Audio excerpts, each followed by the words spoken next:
Mangalam,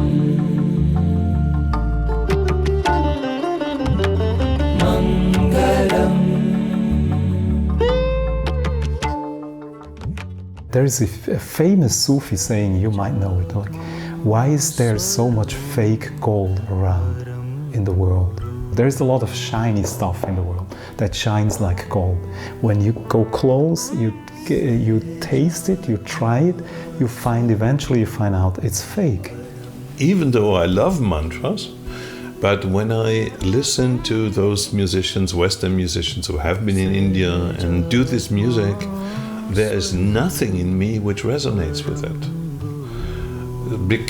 And I couldn't really figure out why. It's kind of, because I love the mantras and I do understand the mantras, I know the meaning, I have been practicing it all the time, but the heart would not melt, As a yoga practitioner, I was not trained in chanting or mantra singing, and this came to me later on, where I was exposed to a lot of Western mantra singing, which was very strange for me because it felt very much like noise to my ear, which I couldn't really understand because it was being taught as part of yoga. Most of the time I think that they don't have the full background of what the meaning behind these words is really. And I think this is missing here, that this is basically a teaching and not just a melody or sound. Mm-hmm.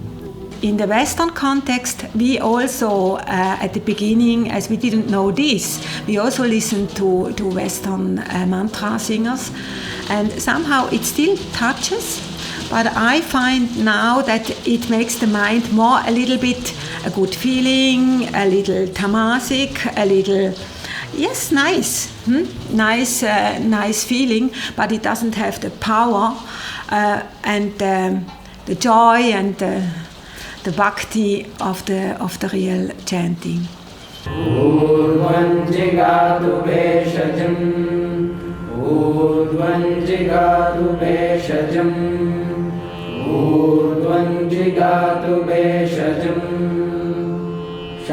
To learn Sanskrit at a later stage of life requires certainly a lot of patience and guidance. I feel this for absolutely anything, but in reference to Sanskrit, it takes a willingness to sacrifice a lot, and it takes a willingness to sacrifice what we think we already know about language, about sound, about learning.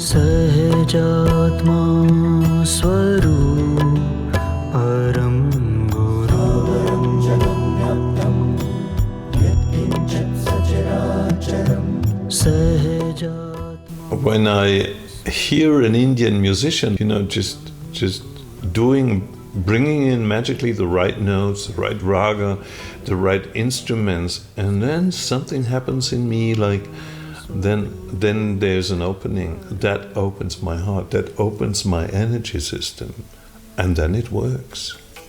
The main difference for me is that the authentic way of chanting is it makes the mind alert and brings the mind into bhakti, into devotion, into surrender. It's a very powerful tool for cleansing the mind. That's why we also do a Rudra.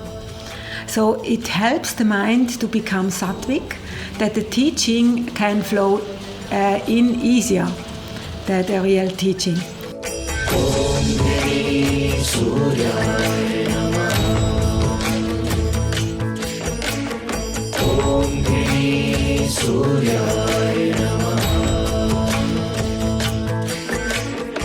I find it most attractive that there is a tradition that's alive and speaks to the hearts of the people. That's so obvious.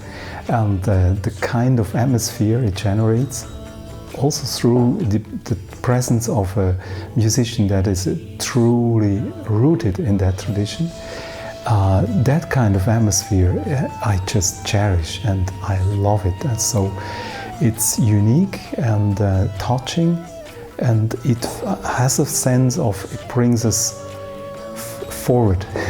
There is a personal development involved with it, and there is an opening as a group and a connection that's unique, and that's not maybe not unique, but it's a very convincing and good way to do this, to reach that goal. And it helps a lot, because just to be in India itself is such a different adventure than being in Switzerland. And you can smell the love and the bhakti and the chaos and all this. Yeah, even with chanting, I remember as they heard first time chanting, they were really, because there's so much love in the chanting, so much bhakti, so much power in the chanting. So. If we're sharing it in a public domain, then we must, to the best of our ability, if we're putting ourselves in that platform, it's our responsibility, yes. really, for the good of people, as a service, to make sure that we are presenting, hopefully, the most authentic version we can possibly do. So in that sense, I agree with you very much, and obviously then it's separate from if it's a personal practice.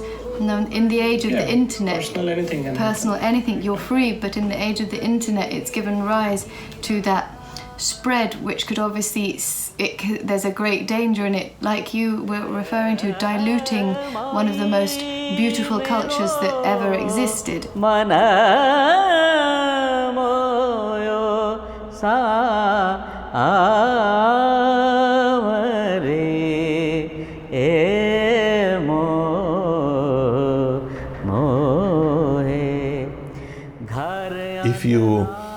If you want to play violin, you don't go to a teacher who plays drums. You go to a teacher who's a perfect violinist, and then you learn from him, And I think the same is true when you want to learn yoga or breathing techniques or learn mantra, that you're looking for a teacher who comes out of that tradition. I think it's very important. I think it's very important to always go to the source, to always go to where the origin is. Basically, stay true to who you are.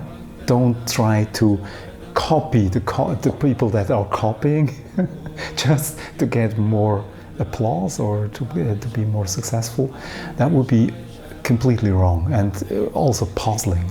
I'm so internally grateful that I was patient enough to wait for the right teacher, for the right instruction, and my whole universe has completely opened up to everything that I was searching for. And this is the beginning of a wonderful journey into soul and wholeness, and I look forward to continuing.